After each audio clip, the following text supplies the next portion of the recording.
Hi, my name is Ketan Bharuk और आप देख रहे हो फेलिनास में केमिस्ट्री। मैं आखिरी 5 या 6 साल से फिज़िक्स और केमिस्ट्री की कोचिंग कर रहा हूँ और इस दौरान मैंने एक प्रॉब्लम नोटिस की है बच्चों में। ये प्रॉब्लम ये है कि बच्चे ना रेसिड्यू, प्रेसिपिटेट और सॉल्यूशन में डिफ्रेंशिएट नहीं कर पाते। कुछ होते हैं फ्लोरेसेंस, डेलिक्वेसेंसी, हाइग्रोस्कोपी में डिफरेंस नहीं कर पाते। कुछ हैं कि ऑक्सीडेशन रिडक्शन में डिफ्रेंशिएशन नहीं कर पाते। अब ये जो प्रॉब्लम है हमारे 6, 7, 8, 9 से इंट्रोड्यूस हो जाता है। 7 में टॉपिक्स 3-4 होते हैं, निकल जाते हैं बच्चे। 8 में 10-20 होते हैं, 9 में 30-40 हो जाते हैं, 10 में बहुत सारे आ जाते हैं। धीरे धीरे ना ये प्रॉब्लम बढ़ के इतनी अब बड़ी हो जाती है कि ये उनके प्रोग्रेस में एक रोड ब्लॉकर बन जाता है। तो यही प्रॉब्लम को समझ के, यही प्रॉब्लम को दूर करने के लिए मैं एक सीरीज़ लेके आ रहा हूँ और ये सीरीज़ में 1-2 नहीं, 10-20 नहीं, 100 वीडियोस होंगे और ऐसे ही टॉपिक्स पे होंगे जिसमें हम लोग केमिस्ट्री के कंपाउंड्स और उनके चीज़ों में डिफ्रेंशिएशन करना सीखेंगे इन डिटेल। तो अगले 100 दिन 100 वीडियो के लिए क्या तैयार हैं आप लोग? आज का हमारा टॉपिक है H2SO4 और HCl में डिफ्रेंशिएशन। H2SO4 HCl में डिफ्रेंशिएशन, ठीक है। सबसे पहला चीज़ मैं यहाँ पे ये बता देता हूँ, ये जो H2SO4 है ना, ये एक नॉन वोलाटाइल एसिड होता है। नॉन वोलाटाइल एसिड का मतलब क्या? जो इजीली वेपर में कन्वर्ट नहीं होता। इसका बॉइलिंग पॉइंट होता है 338 डिग्री सेल्सियस और वहीं HCl को ले लिया जाए तो it is a volatile acid.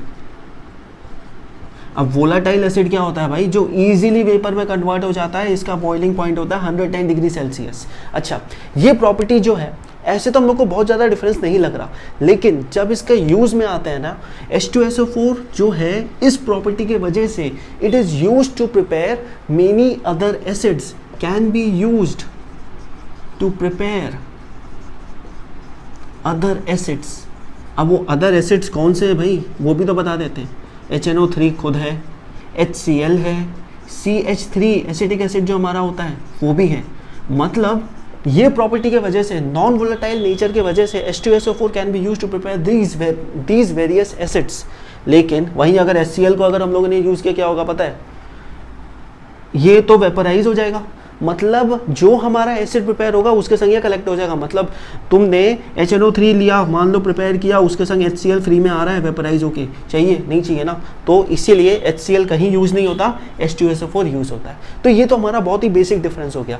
इसके बाद आते हैं एक बहुत इंपॉर्टेंट डिफरेंस देखते हैं, वो हमारा होगा इन दोनों के टेस्ट के डिफरेंस। एग्जाम का टेस्ट नहीं है भाई, एक नॉर्मल सा टेस्ट है। देखते हैं अभी टेस्ट में क्या डिफरेंस है। पहले हम लोग क्या देखते हैं यहाँ पे, HCl का देखते हैं, ठीक है। HCl क्या करता है? HCl को जब हम लोग का रिएक्शन करवाते हैं हम लोग अमोनिया के संग में, ठीक है, वहाँ पे वाइट डेंस फ्यूम फॉर्म होता है। किसका? जल्दी से बोलो। अमोनियम क्लोराइड का। क्या होता है? White dense fumes. White dense fumes का मतलब क्या? सफ़ेद गहरा धुआं। तो उसके आगे बढ़ते हैं धुएँ के।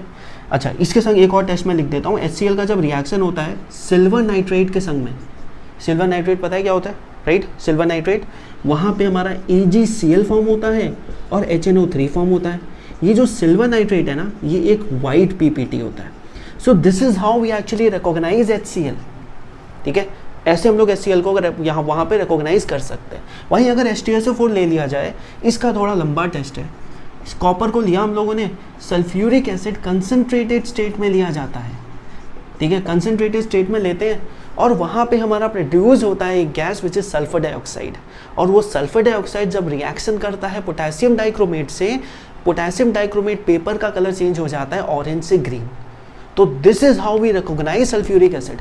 अब बोलोगे भाई मुंह से तो बोल दिया, लिख के नहीं दिखा रहा। चलो लिख के देखते हैं, समझ आएगा ज़्यादा। कौन सा एसिड लिया? कंसनट्रेटेड एसिड लिया कॉपर के संग।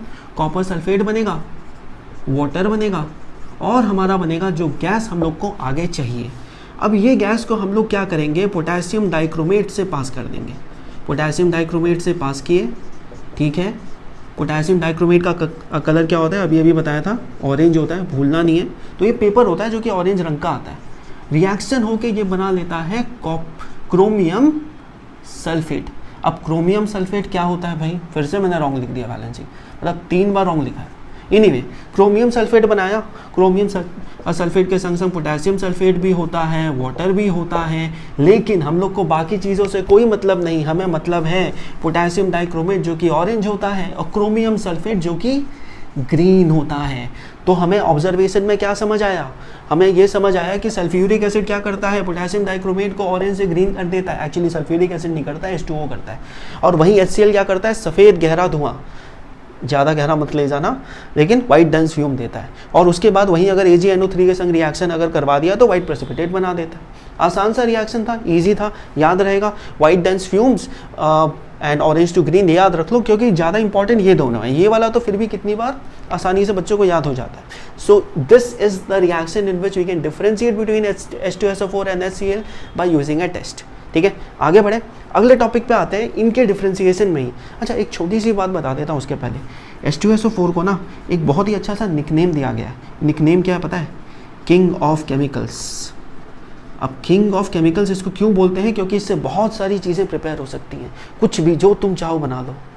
ठीक है, बेवकूफ़ मत बनाना बस। ठीक है, किंग ऑफ केमिकल्स है ये। अच्छा, किंग ऑफ केमिकल्स है। अब ये जब हमारे बॉडी पे गिर जाए, बॉडी पे गिर जाए मतलब हाथ वाथ स्किन पे अगर गिर जाए तो क्या होता है? It changes the colour of skin to black. कितनी बार ना एग्जाम में क्वेश्चन आ जाता है ब्लैक क्यों कर देता है ये? अरे ब्लैक इसलिए कर देता है क्योंकि ये डिहाइड्रेटिंग एजेंट है। डिहाइड्रेटिंग एजेंट का मतलब क्या? डिहाइड्रेटिंग एजेंट का मतलब ये होता है जो पानी को वहाँ से निकाल ले और खाली कार्बन को छोड़ दे। और कार्बन हमारा होता आजकल ब्लैक ही है, आजकल क्या पहले से ही ब्लैक है। ठीक है, तो इसीलिए H2SO4 changes the skin colour to black and it is also known as a king of chemicals. वहीं HCl पे आ जाते हैं। HCl का नाम होता है म्यूरियाटिक एसिड। किसने नाम दिया था? खोज के बताना। ठीक है, ये म्यूरियाटिक एसिड जो होता है वो अगर स्किन पे हमारा गिर जाए, मान लो HCl अगर हमारे स्किन पे गिर जाए ना, वो हमारा कलर हो जाता है स्किन का एम्बर। एम्बर क्या होता है? येलो, नहीं येलो वो वाला येलो नहीं, सुबह वाला नहीं, ये वो थोड़ा डार्क येलो। मैं स्क्रीन पे लगा दूंगा, देख लेना। एम्बर वैसा होता है। ठीक है, ये तो होगा हमारे कुछ HCl H2SO4 में डिफरेंस। एक क्वेश्चन में बताता हूँ जो कि ICSE में आया हुआ है और बहुत बार आता है और बहुत ही इंपॉर्टेंट क्वेश्चन है, क्योंकि इस क्वेश्चन के ऊपर बहुत मार्क्स बच्चों ने कमाए हैं। तुम भी देख लो भाई, क्या पता इस साल ही आ जाए। ठीक है, क्वेश्चन ये है, क्वेश्चन मैं पहले लिख देता हूँ, उसके बाद थोड़ा आसानी से समझ आएगा। क्वेश्चन ये है, differentiate between H2SO4 and HCl। ठीक है, H2SO4 and HCl by using lead salt. अब लेड सॉल्ट कौन सा यूज़ किया जाए? तुम लोग को ना एसिड बेसिस सॉल्ट में आगे जाके यही वीडियो में कहीं पे पढ़ाएंगे, ये वीडियो में तो नहीं, आगे कहीं पे पढ़ाएंगे। हमारा जो जितने नाइट्रेट होते हैं सब के सब सॉल्युबल होते हैं, तो इसीलिए हमारा जो यहाँ पे सॉल्ट यूज़ होगा वो नाइट्रेट का होगा। H2SO4 ले लिया एक बार, वहीं लेड नाइट्रेट के संग में एक बार ले लिया हम लोगों ने HCl। अब क्या होगा भाई? दोनों का रिएक्शन होगा, दोनों के रिएक्शन में प्रोडक्ट ऑब्टेन होगा। यहाँ पे लेड सल्फेट आएगा। ठीक है, बाकी जो आएगा उसमें हम लोग को कोई मतलब नहीं है, लिखना है लिख लो, कुछ नहीं जा रहा। यहाँ पे क्या आएगा? PbCl2 आएगा और वही HNO3 आएगा। अगेन इससे कोई मतलब नहीं। अब तुम लोग अब बोलोगे भाई प्रेसिपिटेट होता है इसका, पता ही होगा सबको, वही प्रेसिपिटेट का नाम लिख दो, वाइट PPT। अब यहाँ पे क्या लिखोगे? White PPT। अब बोलोगे अरे इतना मेहनत किया, दोनों का वाइट PPT निकल रहा है, तो डिफरेंशिएशन क्या? यहाँ पे डिफरेंशिएशन इसके बाद आता है। इट इज़, मैं पहले बता देता हूँ। ठीक है, लेड सल्फेट जो होता है ना, वो किसी भी टेम्परेचर पे इनसॉल्युबल होता है, वो वाइट PPT ही बना के रखेगा। तो वही लिख देते हैं, it is insoluble at all temperature. मतलब किसी भी टेम्परेचर पे इनसॉल्युबल होता है। लेकिन अगर मैं लेड क्लोराइड ले लूँ, क्या होगा? ये हाई टेम्परेचर पे सॉल्युबल हो जाता है। मतलब क्या? डिफरेंशिएशन अगर करना है, थोड़ा टेम्परेचर को हाई कर दो, जहाँ पे हमारा प्रेसिपिटेट डिसॉल्व हो गया वो HCl है, जहाँ पे प्रेसिपिटेट डिसॉल्व नहीं हुआ वो हमारा H2SO4 है। तो this is how you can differentiate between HCl and H2SO4। I hope so video अच्छा लगा होगा, काफ़ी चीज़ें सीखने मिली होंगी। और इसी के संग वीडियो को ख़त्म नहीं रुक जाओ, एक इंपॉर्टेंट चीज़ करते हैं। जैसे मार्वल में होता है ना पोस्ट क्रेडिट, मैं ना पोस्ट ज्ञान करता हूँ। पोस्ट ज्ञान क्या है भाई? यू नीड टू यूज़, ठीक है, मैं क्या अब बता रहा हूँ, देख लो, सुन लो, अच्छे से समझ लो। तुम लोगों को ना मैं कुछ एलिमेंट्स के नाम बताऊंगा, उसके सिंबल्स को यूज़ करके एक वर्ड बनाना है, और वो वर्ड जो होगा ना वो आजकल स्टूडेंट की लाइफ में बहुत इंपॉर्टेंट हो गया है। टीचर्स लोग बोल देते हैं वो वर्ड जो है स्टूडेंट को करना चाहिए, लेकिन होता नहीं है, क्योंकि उनके ज़माने में वो सब नहीं था। अभी मैं आज समझाऊंगा ना, समझ नहीं आएगा। वर्ड को समझने के लिए पहले वर्ड को जानना होगा, वर्ड को जानने के लिए एलिमेंट्स को जानना होगा। चलो एलिमेंट्स के नाम बताते हैं, ठीक है, ध्यान से सुनना, मैं 2 बार रिपीट करूंगा एलिमेंट्स के नाम, ठीक है। Oxygen, uranium, sulphur, carbon and fluorine, ठीक है।